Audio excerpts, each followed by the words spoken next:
Hello students, welcome to our channel. Students, आज हम 20 golden grammar rules करेंगे English के। We shall study 20 golden English grammar rules. और ये जो 20 गोल्डन ग्रामर रूल्स हैं ये आपके लिए काफ़ी हेल्पफुल होंगे ग्रामर को समझने के लिए, और एग्जामिनेशन पॉइंट ऑफ व्यू से भी आपके लिए काफ़ी हेल्पफुल होंगे। तो हमने एक ये नई सीरीज़ स्टार्ट करी है ग्रामर रूल्स की। हम आपके लिए समय समय पर जो है ग्रामर के रूल्स लेकर आते रहेंगे। तो आज के जो ग्रामर के रूल्स हैं वो बहुत बहुत इम्पोर्टेंट हैं। तो इसमें फर्स्ट है, use a before consonant sounds and an before vowel sounds. Consonant sound से पहले आप ए का प्रयोग करें और वोवेल साउंड से पहले आप एन का प्रयोग करें। यदि साउंड कंसोनेंट है तो ए आएगा और यदि वोवेल साउंड है तो एन आएगा। तो स्टूडेंट्स, ये ज़रूरी नहीं कि भाई कंसोनेंट होगा तो हम ए लगाएंगे और वोवेल होगा तो एन लगाएंगे। आपको बस सिर्फ ये ध्यान रखना है कि यदि कोई कंसोनेंट है और उसमें वोवेल साउंड आ रही है तो फिर हम एन लगाएंगे, और यदि कोई वोवेल है लेकिन उसमें साउंड कंसोनेंट है तो फिर हम जो है ए लगाएंगे। तो ये आपको ध्यान रखना है। आप ध्यान रखें सिर्फ कंसोनेंट साउंड्स का और वोवेल साउंड्स का। ये नहीं है कि भाई ए ई आई ओ यू के से पहले हम एन लगाएंगे और बाकी जगह हम ए लगाएंगे। तो इस तरह से आपका गलत हो जाएगा। आप साउंड्स देखें, use a before consonant sounds and an before vowel sounds. First है एग्जाम्पल में, I saw a one eyed man. मैंने एक आँख वाला व्यक्ति देखा। तो अब ये जो वन में ओ है ये भले से ही वोवेल है लेकिन साउंड वोवेल नहीं है, तो इसलिए हमने यहाँ पर एन की जगह पर ए लगाया। सेकंड है, he is dash university students. अब इसमें भले ही यू वोवेल है लेकिन वोवेल साउंड नहीं है, तो हमने यहाँ पर ए लगाया है, he is a university students. अब अगला है, he is dash honest person. वह एक ईमानदार व्यक्ति है। तो ये इसको हम हॉनेस्ट नहीं कहते, एच इज़ साइलेंट हियर, हम कहते हैं ऑनेस्ट। तो आवाज़ आ रही है ओ की यानी वोवेल की। तो भले चाहिए कंसोनेंट है एच लेकिन इसमें एच साइलेंट है तो वोवेल साउंड आ रही है। तो वोवेल साउंड आ रही है तो इसलिए हमने यहाँ पर एन लगाया। और फिर है, आई सॉ एन एलिफेंट। मैंने एक एलिफेंट देखा। तो एलिफेंट में ई जो है वोवेल भी है और वोवेल साउंड भी है, तो यहाँ पर आ गया an, I saw an elephant. अभी डिटेल में हम इसमें आर्टिकल्स का जो चैप्टर होगा उसमें आपके लिए समझाएंगे, और वैसे हमने चैनल पर जो है आर्टिकल्स डाल भी रखे हैं तो वहाँ से भी आप देख सकते हैं। तो बस रूल ध्यान रखिए, use a before consonant sounds and an before vowel sounds. Second rule पर चलते हैं, place adjectives before nouns. Nouns से पहले एडजेक्टिव्स को रखें। ही परचेस्ड ए वंडरफुल कार। उसने एक वंडरफुल कार को ख़रीदा। तो वंडरफुल यहाँ पर एडजेक्टिव है और कार नाउन है। तो कार नाउन से पहले हमने एडजेक्टिव वंडरफुल को रखा है। तो रूल भी हमारा यही कहता है, प्लेस एडजेक्टिव्स बिफोर नाउन्स। तो हमने जो है एडजेक्टिव को नाउन से पहले प्लेस किया है। थर्ड रूल है, use present indefinite tense for general facts and habits. Present indefinite tense का इस्तेमाल करें सामान्य जो तथ्य हैं और आदतें हैं उनके लिए। जनरल फैक्ट्स को कहते हैं हम सामान्य तथ्य और हैबिट्स को कहते हैं आदतें। इसमें पहला एग्जाम्पल है, the sun sets in the west. सूर्य पश्चिम में छिपता है। तो ये तो आपका जो है जनरल फैक्ट हो गया। अगला सेंटेंस है एग्जाम्पल के रूप में, आई टेक बाथ डेली। मैं रोज़ाना स्नान करता हूँ। तो ये हैबिट है, मीन्स डेली हैबिट है। तो फर्स्ट जो सेंटेंस है वो जनरल फैक्ट के लिए है या यूनिवर्सल ट्रूथ के लिए है, और जो आई टेक बाथ डेली है वो जो है आपका हैबिट है, आदत है रोज़ाना नहाने की। तो सेट्स जो है ये वर्ब की फर्स्ट फॉर्म के साथ एस लगा रखा है, और सेकंड में जो टेक है वो वर्ब की फर्स्ट फॉर्म है। तो ये जो उदाहरण हैं ये प्रेजेंट इंडेफिनिट टेंस के हैं, जहाँ पर वर्ब की फर्स्ट फॉर्म लगती है या फर्स्ट फॉर्म के साथ में एस या एस लगता है।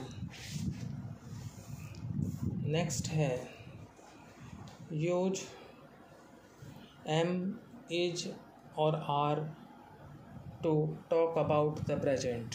प्रेजेंट के बारे में बात करने के लिए एम, इज और आर का प्रयोग करो।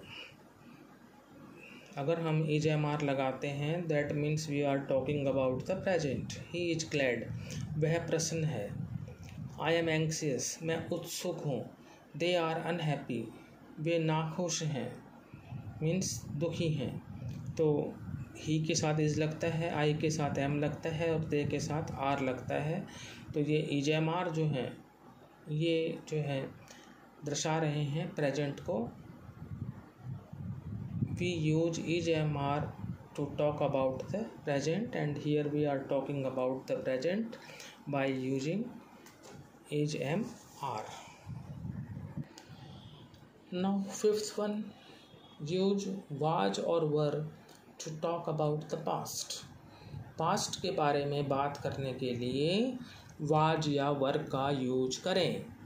अगर आपको अतीत के बारे में बात करनी है तो आप क्या लगाएंगे, वाज या वर। अभी हमने प्रेजेंट के बारे में बात की तो हमने लगाया इज एम आर। अब हम पास्ट के बारे में बात करेंगे तो वाज वर लगाएंगे। They were eager to join the trip, वे ट्रिप को ज्वाइन करने के लिए उत्सुक थे। ईगर का मतलब उत्सुक, और ही वाज वेरी एक्साइटेड, और वो जो है बहुत ही उत्तेजित था। तो यहाँ पर आप जैसे देख रहे हैं आप वर और वाज, तो यहाँ पर जो है पास्ट के बारे में बात हो रही है, और ये जो है वाज वर यहाँ पर वर्ब की सेकंड फॉर्म का काम कर रहे हैं। तो पास्ट इंडेफिनिट टेंस यहाँ पर आ रहा है तो एक किस्म से, लेकिन हम यहाँ पर सिर्फ यही बात कर रहे हैं कि हम वाज और वर का प्रयोग कर रहे हैं to talk about the past. तो they were eager to join the trip, he was very excited. Was were यहाँ दर्शा रहे हैं कि हम पास्ट के बारे में बात करते हैं। सिक्स्थ है add ING to verbs for continuous actions. निरंतर कार्यों के लिए वर्ब्स के साथ आईएनजी का प्रयोग करें। जैसे कोई काम चल रहा है,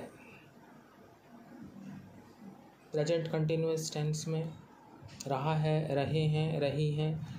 पास्ट कंटिन्यूअस टेंस में रहा था, रही थी, रहे थे। और फ्यूचर कंटिन्यूअस टेंस में रहा होगा, रहे होंगे और रही होगी। तो यहाँ हमने एग्जाम्पल ले रखा है प्रेजेंट कंटिन्यूअस टेंस का। तो यहाँ पर हम वर्ब की फर्स्ट फॉर्म के साथ आईएनजी लगाएंगे। तो यहाँ पर वर्ब की फर्स्ट फॉर्म मान लेते हैं हम टेक, उस टेक में ई हट के आईएनजी लग जाएगा। तो they are taking part in the competition, तो मैंने आईएनजी को अंडरलाइन कर रखा है। वे प्रतियोगिता में भाग ले रहे हैं। तो कंटिन्यूअस एक्शन के लिए यहाँ पर हमने जो है वर्ब के साथ आईएनजी को लगाया। अभी चलते हैं सेवेंथ पर, use contractions for informal speech. Informal speech जो है, अनौपचारिक जो भाषण होता है या अनौपचारिक जो स्पीच होती है, उसके लिए कॉन्ट्रैक्शंस का यूज करें। यदि फॉर्मल स्पीच होगी तो हम कॉन्ट्रैक्शन का यूज नहीं करेंगे। ये बात आप अपने माइंड में रखें। I can't wait for you, मैं आपका इंतज़ार नहीं कर सकता। तो यहाँ पर जो कांट है that is contraction.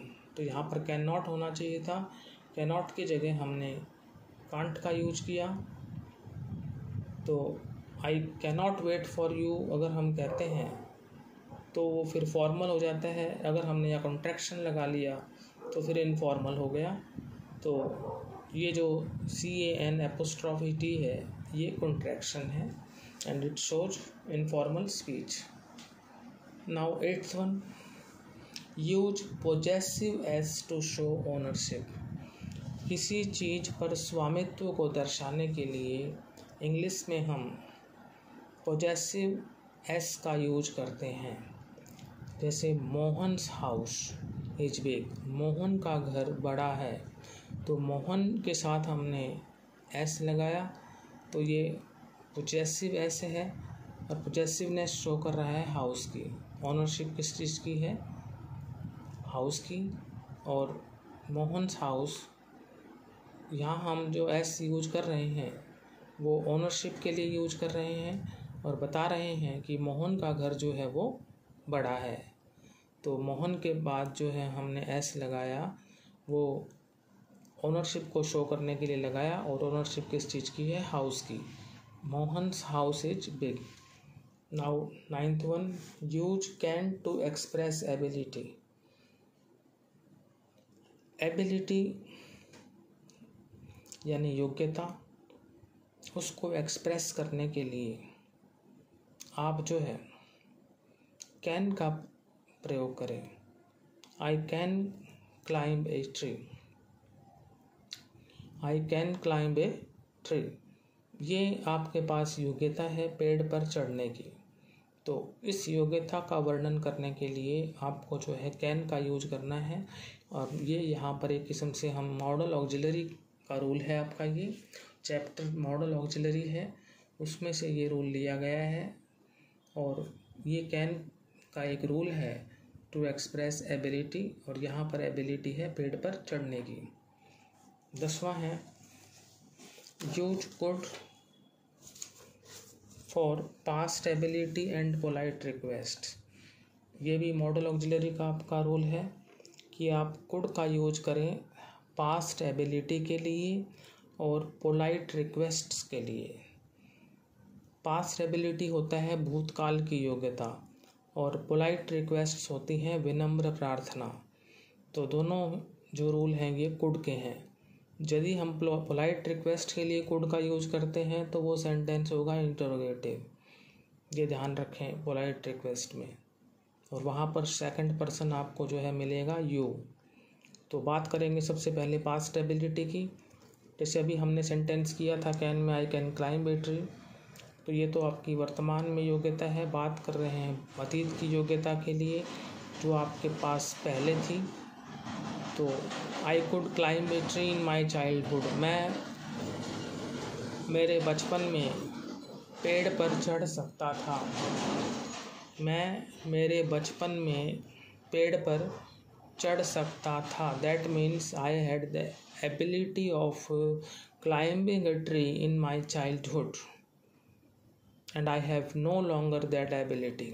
That means ability of the past. तो कुड का प्रयोग जो है पास्ट एबिलिटी के लिए करते हैं। I could climb a tree in my childhood. Now we talk about polite request. Dash you show me the way to the station please.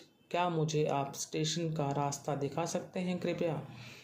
तो ये एक विनम्र प्रार्थना की गई है स्टेशन का रास्ता बताने के लिए। तो प्लीज भी है और यहाँ पर पोलाइट रिक्वेस्ट है, इंटरोगेटिव सेंटेंस है, सेकंड पर्सन यू है, तो कुड का यूज हुआ है पोलाइट रिक्वेस्ट के लिए। यूज शुड फॉर एडवाइस और सजेशंस। सलाह या सुझाव के लिए शुड का यूज करें। जब भी आपको सलाह देनी है या सुझाव देना है तो उसके लिए शुड का यूज करें। ये शुड भी जो है आपका मॉडल ऑक्सिलरी है। You should work hard to get good marks. सलाह दी गई है कि आपको अगर अच्छे नंबर लेने हैं तो आपको मेहनत करनी चाहिए। तो शुड आएगा यहाँ पर एडवाइस और सजेशन के लिए। 12th वन है add ED to regular verbs for past tense. Past tense के में जो है रेगुलर वर्ब्स के लिए आप जो है वर्ब के साथ ईडी लगाएं। He walk to his friends house yesterday. वह कल अपने दोस्त के घर गया। तो यहाँ पर वॉक के साथ ईडी लगा रखी है। वॉक जो है रेगुलर वर्ब है, उसके साथ ईडी लगाकर हो गया walked. He walk to his friends house yesterday. 13th है use going to for future plans. यहाँ पर प्लान्स की बात हो रही है, योजनाओं की। भविष्य की योजनाओं के लिए हम गोइंग टू का यूज कर सकते हैं। तो रूल है आपका use going to for future plans. Future plans के लिए गोइंग टू का यूज करें। I am going to visit my uncle tomorrow, तो यानी मेरी फ्यूचर प्लान है मेरा कि भाई मैं कल अपने अंकल के पास जाऊंगा। I am going to visit my uncle tomorrow, this is the future plans and here going to is used. Now 14th one, use have and has for the present perfect tense. आपको पता ही है कि present perfect tense में has oblique have plus verb की third form का use होता है। तो they have completed their task, they के साथ हैव लगता है। He has completed his task और ही के साथ हैज़ लगता है। ही का हीज हो जाएगा, दे का देयर हो जाएगा। तो दोनों में ही जो है आपको पता है हैव प्लस थर्ड फॉर्म और हैज प्लस थर्ड फॉर्म लगी हुई है। खैर हमने जो है यहाँ पर रूल कहता है कि हैव और हैज का यूज करो प्रेजेंट परफेक्ट टेंस में और थर्ड फॉर्म जो है ऑटोमेटिकली आपको मिल रही है।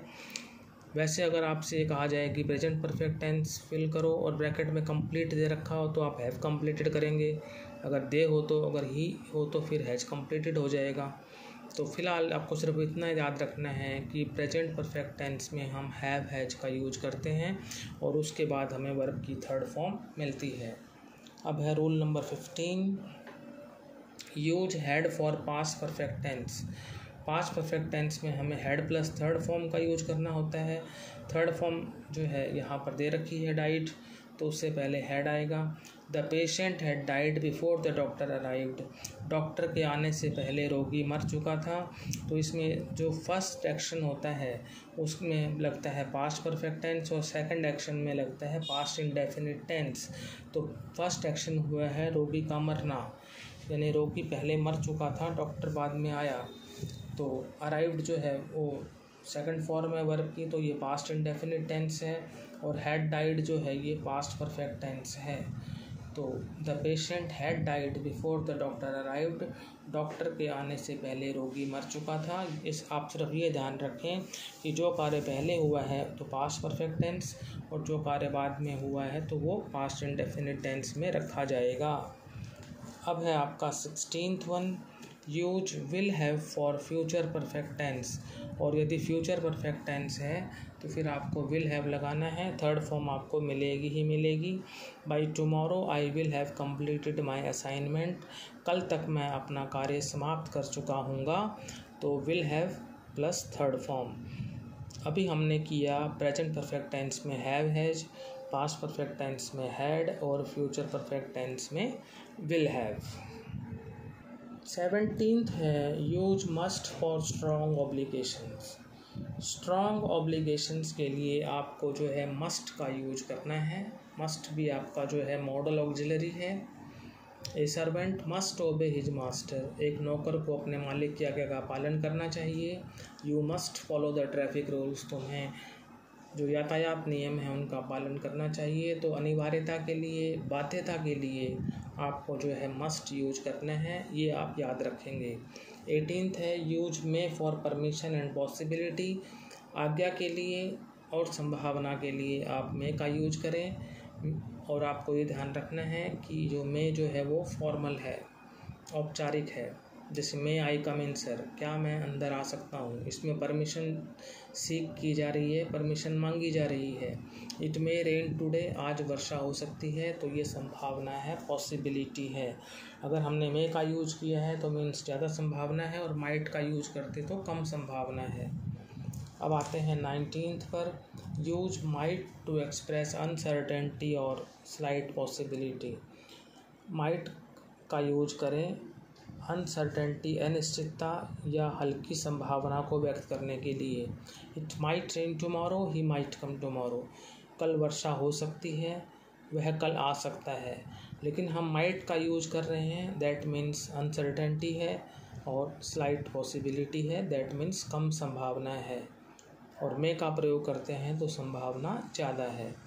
लास्ट रूल है आपका 20th, use some for unspecified quantities. Unspecified quantities के लिए सम का यूज करें, यानी वो क्वांटिटी जो है स्पेसिफाइड नहीं है। तो I want some sugar for my tea, मुझे मेरी चाय के लिए कुछ चीनी चाहिए। तो शुगर जो है वो अनस्पेसिफाइड क्वांटिटी है, कुछ चीनी चाहिए। तो यहाँ पर सम आपने यूज किया है अनस्पेसिफाइड क्वांटिटी के लिए, शुगर के लिए। तो I want some sugar for my tea, मुझे मेरी चाय के लिए कुछ चीनी चाहिए। तो ये स्टूडेंट्स हमने 20 golden rules of English grammar किए। नेक्स्ट वीडियो में और हम आपके लिए इसी तरह से गोल्डन रूल्स लाते रहेंगे इंग्लिश ग्रामर की। इसी तरह से आपकी जो है ग्रामर पर पकड़ हो जाएगी और ग्रामर आपके लिए इजी हो जाएगी। तो स्टूडेंट्स, यदि आपको ये वीडियो अच्छा लगा है तो इसे लाइक करें, शेयर करें, चैनल को सब्सक्राइब करें। Thank you.